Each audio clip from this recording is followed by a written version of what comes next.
Hello everyone, welcome to मेहास wonderful garden. मेरा आज का प्लांट है अडेनियम का प्लांट।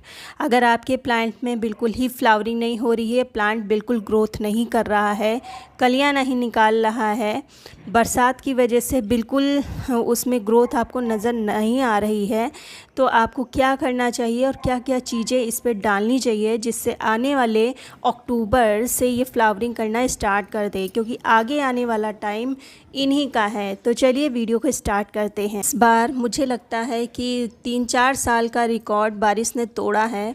बहुत ही ज़ोरदार और हर रोज़ बारिश हो रही है, जिसके कारण जो अडेनियम है थोड़े से परेशान हैं, लेकिन प्लांट पर ग्रोथ अभी भी हो रही है। अभी भी क्या, पूरे बरसात तक होती रही है, कलियां निकलती रही हैं। वो बात अलग है कि कलियां पूरी खिलती नहीं हैं, कुछ फ्लावर खिल के झड़ते हैं और कुछ कलियां ओवर वाटरिंग के कारण गिर रही हैं, लेकिन प्लांट पर ग्रोथ बहुत अच्छी हो रही है और कॉर्डेक्स खूब अच्छा खासा मोटा हो रहा है। मेरे ख्याल से अगर मिट्टी अच्छी बनाई है तो रूट में कोई प्रॉब्लम नहीं होती बरसात में, लेकिन ऊपर की जो टिप है वहाँ से प्लांट को प्रॉब्लम होती है। जैसे कि एक मेरा ये प्लांट देखिए, इस पे मैंने, मेरे ख्याल से जो कली थी, जो फ्लावर था, उसको मैंने रिमूव नहीं किया होगा और बरसात के कारण उसमें लग गई होगी फंगस, और वो फंगस नीचे ब्रांच तक आती रही।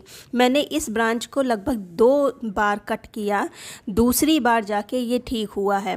तो इस तरह से जब पानी बहुत ही तेज़ बरसता है, लगातार बरसता है और फिर धूप निकलती है, तो उसके कारण डिहाइड्रेट होके ये प्लांट की जो कलियां हैं वो गिरने लगती हैं। तो कुछ कलियां खिलती भी हैं, ऐसा नहीं कि खिलती ही नहीं, लेकिन अगर प्लांट पर कलियां नहीं निकल रही हैं, प्लांट पर बिल्कुल ग्रोथ ही नहीं हो रही है, तो आज मैं करने जा रही हूँ, कुछ चीज़ें देने जा रही हूँ प्लांट को, वो आप दे सकते हैं।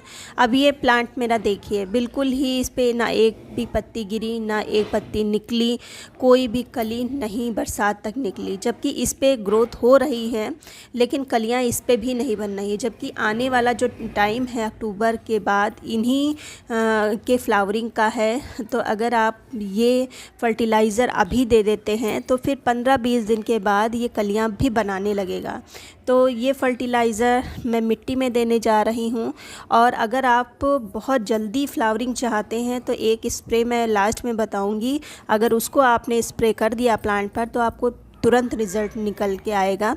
मुश्किल से 4-5 दिन में ही आपको कलियां नज़र आने लगेंगी। तो सबसे पहले हम किसी स्पून की सहायता से, आपको इसमें खुरपी नहीं लगानी है क्योंकि इसकी जो जड़ें हैं ऊपर तक होती हैं, तो मैंने स्पून लिया है। मेरा जो प्लांटर है काफ़ी बड़ा है, लगभग 8 इंच का पॉट है, और ये प्लांट मेरे ख्याल से मैंने पिछले साल ही इसी बरसात में ही ख़रीदे थे। एक्चुअली मैं बरसात में ही प्लांट अधिकतर अडेनियम के ख़रीदती हूँ, क्योंकि उस टाइम प्लांट ये थोड़े से सस्ते मिल जाते हैं और सेट हो जाते हैं बरसात में, क्योंकि बरसात में प्लांट की जो ग्रोथ है वो बहुत अच्छी होती है।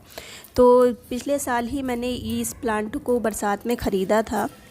बरसात के बाद अक्टूबर नवंबर में इसने फ्लावरिंग करी, और उधर प्रूनिंग के बाद फरवरी में इसने, फरवरी के बाद जब मैंने इसमें प्रूनिंग की थी तब इसमें फ्लावरिंग हुई थी, लेकिन तब से इसमें फ्लावरिंग नहीं आए हैं। तो इसलिए मैं कुछ इस पे देने जा रही हूँ। तो स्पून की सहायता से मैंने थोड़ी सी मिट्टी हटा दी है, और मिट्टी देखिए कितनी पोरस है। तो अडेनियम की मिट्टी ऐसे ही आपको बनानी है, सैंड की मात्रा ज़्यादा करनी है, वो भी मोटी वाली सैंड। तो अब मैं कुछ चीज़ें देने जा रही हूँ, तो बरसात को ध्यान में रखते हुए देना है।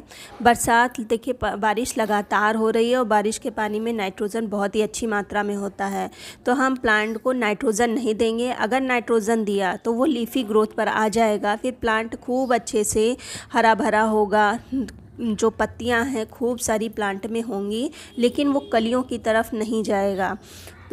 तो इसलिए हम इस मौसम में इस पे पोटैश युक्त फर्टिलाइज़र देंगे, फास्फोरस युक्त फर्टिलाइज़र देंगे, नाइट्रोजन युक्त फर्टिलाइज़र हम नहीं देंगे। नाइट्रोजन मतलब जो कंपोस्ट होती है, लीफ मोल्ड है और काऊ डंग है, इस तरह की कंपोस्ट नहीं देंगे। हम पोटेशियम युक्त फर्टिलाइज़र देंगे। तो उसके लिए हम सबसे पहले लेते हैं DAP। Die ammonia phosphate. इसमें थोड़ी सी मात्रा होती है नाइट्रोजन की, लेकिन बहुत अच्छी मात्रा फास्फोरस की होती है। और अडेनियम के प्लांट के लिए फास्फोरस बहुत ही ज़्यादा ज़रूरी है। फास्फोरस से इसका कॉर्डेक्स खूब अच्छा सा मजबूत होता है।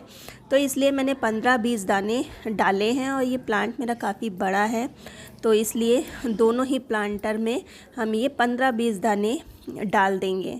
अब जो दूसरी चीज़ हम लेंगे वो भी प्लांट के लिए बहुत ही ज़्यादा ज़रूरी है, और ये है जो चूना होता है, उसको मैंने लिया है। ये कैल्शियम का बहुत ही अच्छा स्रोत है। तो कैल्शियम को लेना है इस तरह से, और लगभग आधी चम्मच मैंने एक प्लांट में लिया है। अगर आप ये चूना आपको नहीं मिल रहा है तो आप अमेज़ॉन पर जाके कैल्शियम ले सकते हैं, आपको आसानी से मिल जाएगा। जो तीसरी चीज़ ली है ये है फ्लावरिंग के लिए जो ऑर्गेनिक पोटास होता है उसको।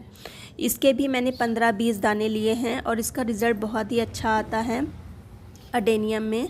आप ये सब जो मैं अभी डाल रही हूँ ये थोड़ा सा डीएपी छोड़ के सभी चीज़ ऑर्गेनिक है।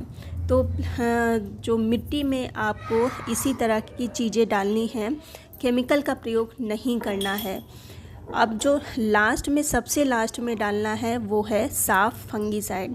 अडेनियम के प्लांट के लिए आप जानते ही हैं साफ बहुत ही ज़्यादा ज़रूरी है। तो मैंने आधी से कम मात्रा में साफ को डाला है और दोनों ही प्लांटर में मैं डाल दूंगी इस तरह से, और ऊपर से थोड़ा सा मिट्टी को हम मिक्स कर देंगे इस तरह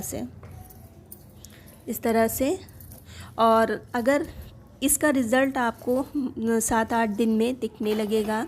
अगर आपको बहुत ही फास्ट रिज़ल्ट चाहिए तब आप एक केमिकल का प्रयोग कर सकते हैं, लेकिन ये है कि आप ये देख लें कि आपका प्लांट कितना बड़ा है, उसकी एज कितनी है।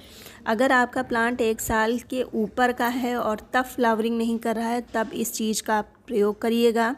अगर अंडर 1 ईयर है तो आप अभी फ्लावरिंग उससे ना लें, उसको ग्रोथ पर लाएं, उसमें ये सब चीज़ें डालें जिससे उसका कॉर्डेक्स मजबूत हो और प्लांट आगे की ओर ग्रोथ कर सके। तो अगर आपका 1 साल के ऊपर का प्लांट है तब आप इस चीज़ का प्रयोग स्प्रे के रूप में पत्तों पर स्प्रे कर सकते हैं, मिट्टी में बिल्कुल भी नहीं देना है।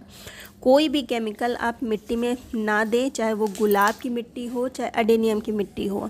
मैं इन सब चीज़ों का प्रयोग पत्तों पर करती हूँ।